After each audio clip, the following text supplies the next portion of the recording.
হাই friends, আশা কৰোঁ মোৰ এই নতুন ৰেচিপিটো আপোনালোকৰ ভাল লাগিব। ইয়াত লৈ লৈছোঁ মই কণী আৰু আলু, যোনখিনি মই বইল কৰি ল'ম। ইয়াতে লৈ লৈছোঁ পিঁয়াজ, বিলাহী, জলকীয়া, নহৰু, আৰু ইয়াতে লৈ লৈছোঁ মই মছলাবোৰ। আৰু এইটো হ'ল কলডিলৰ যোনখিনি ভিতৰত ফুল থাকে সেইখিনি। আৰু ইয়াতে মই ভিজাই লৈছোঁ অকণমান চাউল। ইয়াতে মই কণী আৰু আলুখিনি বইল কৰি লৈছিলোঁ। এতিয়া মই কণীকেইটা চেলাই ল'ম।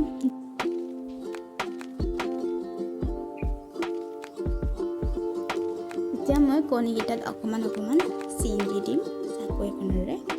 তাৰপিছত ইয়াতে দি দিম অকণমান হালধি। এইখিনি মই ভালদৰে মিক্স কৰিম।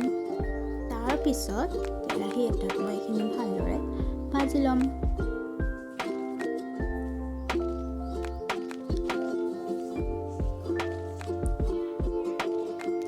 কেৰাহী এটাত মই এটা এটাকৈ কণীখিনি দি দিম।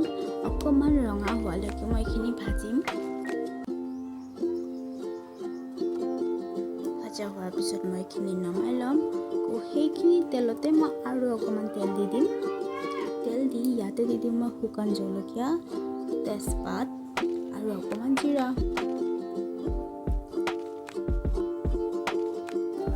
এতিয়া মই মিক্সি বাতি এটাত পিঁয়াজ, নহৰু, জলকীয়া লৈ এইখিনি মই ভালদৰে পিচি ল'ম। এতিয়া মই কেৰাহীত দি দিছোঁ কাটি ৰখা পিঁয়াজখিনি। এইখিনি মই অকণমান ভাজি ল'ম। ভাজি লোৱাৰ পিছত ইয়াত মই দি দিম বিলাহীকেইটা আৰু অকণমান দি দিম নিমখ। এইখিনি মই অকণমান ভাজি ল'ম। ভাজি লোৱাৰ পিছত ইয়াতে দি দিম আমি পেষ্ট কৰি ৰখা জলকীয়া, পিঁয়াজ আৰু নহৰুখিনি। দিয়াৰ পিছত এইখিনি ভালদৰে মিক্স কৰিম। মিক্স কৰি লোৱাৰ পিছত আমি ইয়াত দি দিম মছলাখিনি।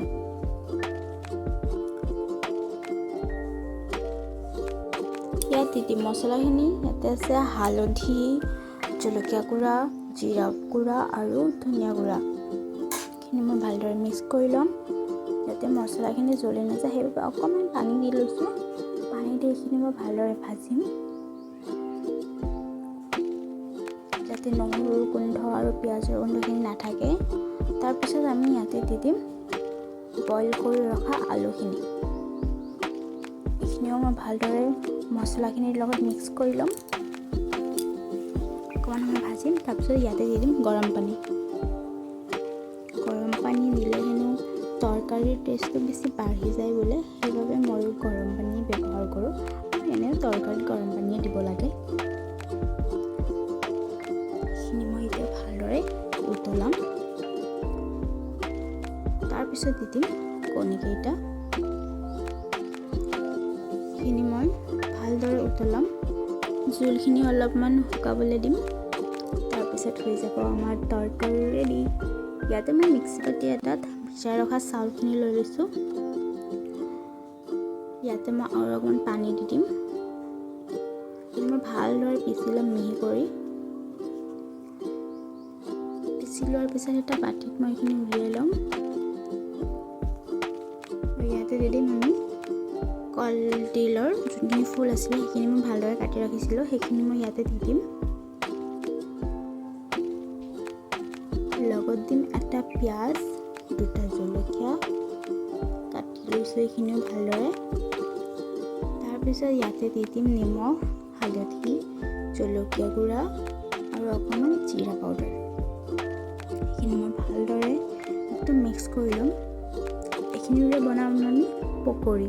ইয়াত মই দি দিম অকণমান আটা, বেচনো দিব পাৰি। যিহেতু আটাটো দিলে বা বেচনটো দিলে অকণমান পকৰিকেইটা ভাল হয়, খাবলৈও ভাল লাগে। কিন্তু মোৰ তাত নাছিলে বাবে মই আটা ব্যৱহাৰ কৰিছোঁ। এতিয়া মই কেৰাহী এটাত তেলখিনি গৰম হ'বলৈ দিছোঁ।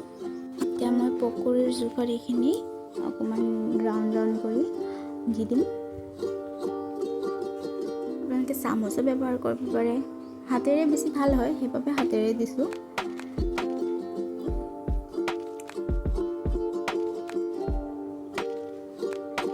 এবাৰ মই এইখিনি ওলটাই দিম।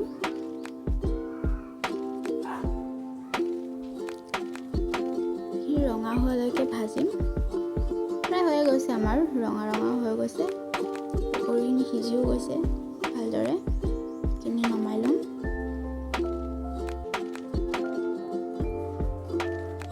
চব কালাৰটো কি ধুনীয়া হৈছে। এতিয়া মই আকৌ এনেকেই দি দিম।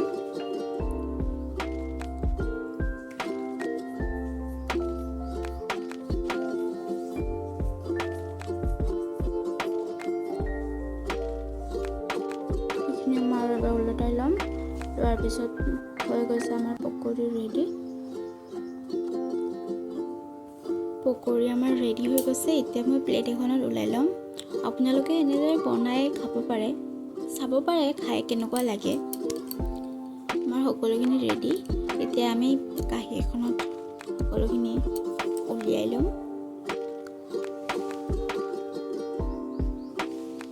বাকী যিয়ে নহওক, কিন্তু পকৰিকেইটা বহুত টেষ্টি হৈছে। আপোনালোকেও বনাই খাই চাব পাৰে এনেদৰে।